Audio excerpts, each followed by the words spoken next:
know how you think about the 5 o'clock, 6 o'clock hour, whether it's an afternoon, whether it's early evening. We'll be arguing about that for a long time, but welcome to another conversation at the table. I'm Chad Bresson. I'm pastor at the table of Los Fresnos.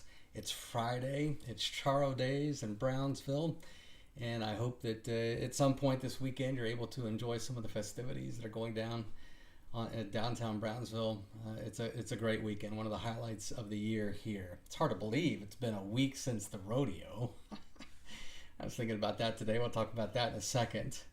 But this is a conversation at the table. We're doing this during Lent, and for the next 6 weeks, we're going to be having frequent conversations at the table, talking a little bit about what's going on in our lives, talking a little bit about the Lenten season. We'll talk about that tomorrow. I encourage you to tune in tomorrow. We're going to be talking about some of the a myth buster that has to do with Lent. But we're highlighting a couple of books, some helps for us during these 40 days of Lent. One is by Kyle Jones and Catherine Strock. They have a Lenten devotional from 1517, and it's just called Sinner Saints, a Lenten devotional. And you can go to 1517.org. It's also available on Amazon, and it's very affordable. It's very simple, and you can get it and every morning. That's what I've been doing every morning. There's just about 5 or 10 minutes with Kyle Jones and Catherine Strock thinking about Lent and thinking about our need for Jesus during Lent. The other book that we're going to be highlighting throughout these 6 weeks or 40 days, especially at the table, Grace Under Pressure, Responding Faithfully to Stress by Christopher Kennedy. He's a pastor in San Antonio, and he's written some helpful things about stress. And so our Bible talks at the table on Sunday mornings for the next few weeks is going to be about grace under pressure. We're going to be looking at stress through the lens of Christ's crucifixion and his 7 words from the cross. So I'm looking forward to this. I think it's great. I can't wait for Sunday. I'm already ready for Sunday, and I hope you are too, by the way. But anyway, pick up a copy of this. We've got some of these at the table, so you can stop by the table and get your copy of Grace Under Pressure. We'll also be looking at some of this at our Wednesday Bible studies at Arnie's Wing House. Wednesdays at noon is when we have them.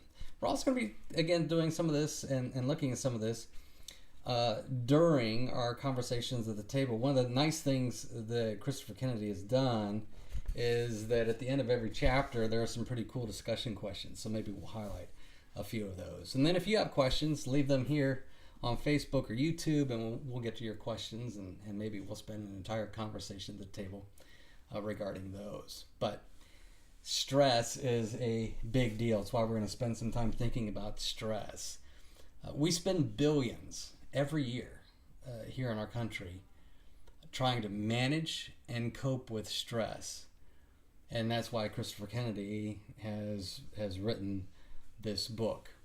1 week ago, though, as I was starting to think about Grace Under Pressure, we're doing the rodeo here in town, and I'm watching what's going on in the arena, both with the guys that are riding the bucking broncos, the bareback riders, but then those bull riders.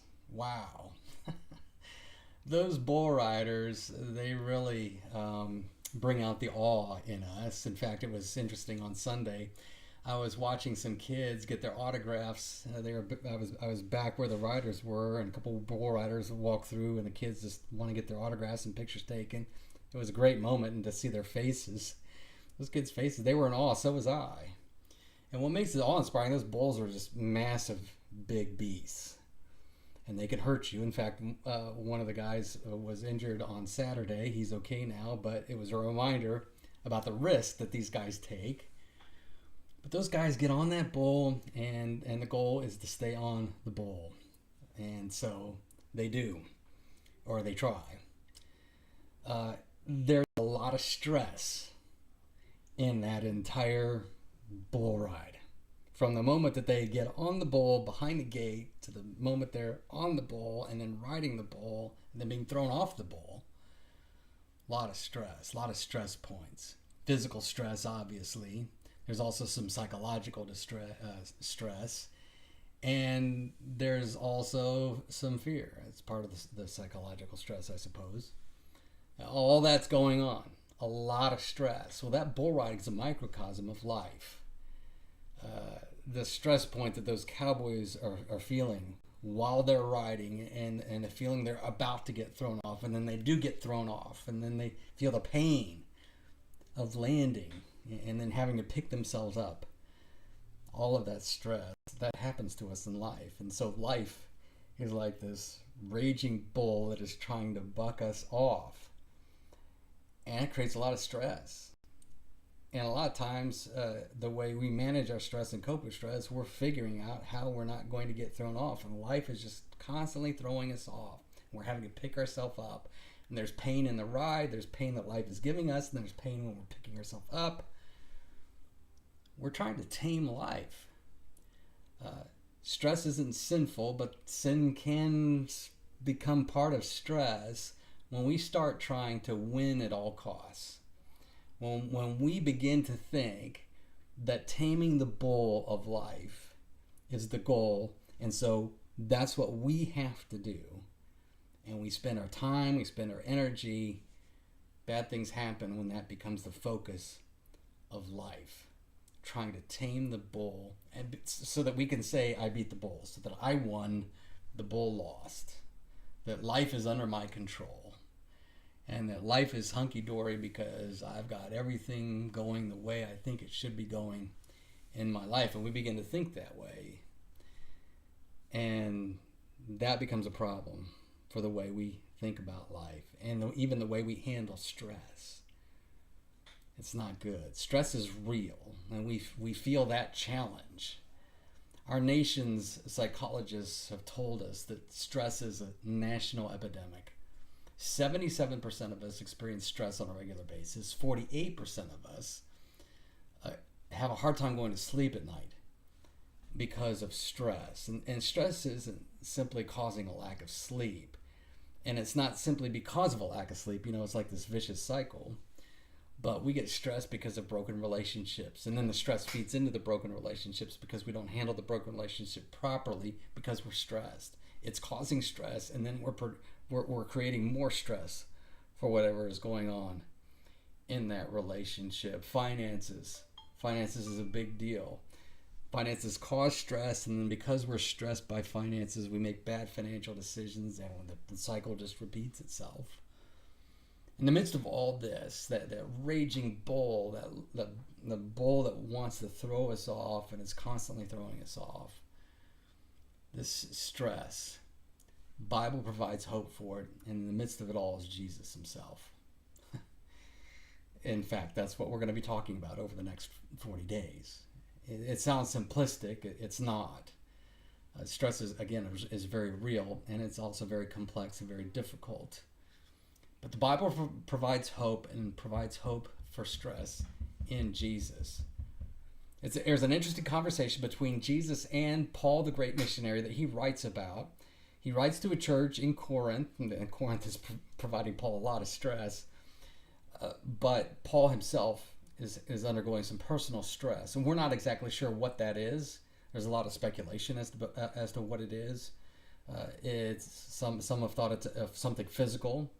It's also possible and more likely that it's spiritual. It could even be sin. That's also possible here because it is a spiritual thing. But Paul calls it a thorn in the flesh. He has a conversation with Jesus over what he calls this thorn in the flesh. And here's what he writes. He says, "A thorn in the flesh was given to me, a messenger of Satan." And it's a messenger of Satan to torment me, so that's why I believe it's something spiritual. "That I would not exalt myself.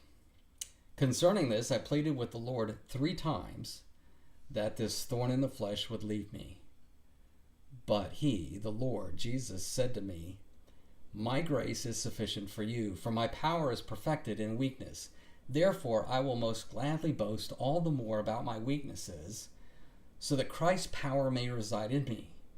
So, I take pleasure in weaknesses, insults, hardships, persecutions, and in difficulties for the sake of Christ. For when I'm weak, then I'm strong.'" Now that last point, we have a hard time with that. A hard time. Paul taking pleasure in weaknesses, insults, hardships, persecutions, difficulties. Are you kidding? We're told by some in Christian leadership, some pastors will say, if you've got these things in your life, if you've got these difficulties, there's something wrong with you. You must have a sin problem. You may not have enough faith. You haven't prayed hard enough. You haven't done enough. No. No. This is happening to Paul, and not because he's done anything wrong. It just happens. And the funny thing is, in this conversation, Christ does not promise to alleviate Paul's stress. He doesn't promise to get rid of the stress. He doesn't promise to get rid of that thorn in the flesh. Whatever's causing Paul difficulties, there's no promise there that Jesus is going to get rid of it. Instead, what he says, or what he offers, and what he gives is his grace. He says, my grace is sufficient for you. And that's it. Jesus is sufficient. That's all Paul needs for his stress. Jesus and his grace. My grace is sufficient for you. I mean, that should just be like a blazing neon sign over our lives, that Jesus' grace is sufficient for us. There's no promise to alleviate or get rid of the stress. Instead, Jesus gives us of himself. He promises us grace. He promises himself for us. That's our conversation at the table this evening. We'll be talking more about stress and all that. And tomorrow we're going to talk about Lent, and we're going to do a little myth busting in regards to Lent. But Sunday then we'll be talking about stress. We'll be talking about grace under pressure from Pastor Christopher Kennedy. And I hope you can join us. And if you can't join us, then go to your place of worship and connect with God's people, connect with Jesus as he presents himself to you in his word and in his sacrament. Until next time, until tomorrow, be safe and enjoy whatever it is that you have for this weekend, whether it's your family, whether it's Charo Days, or both. And remember this, that we are loved by Jesus for the love of Los Fresnos, and we can rest well in Jesus tonight because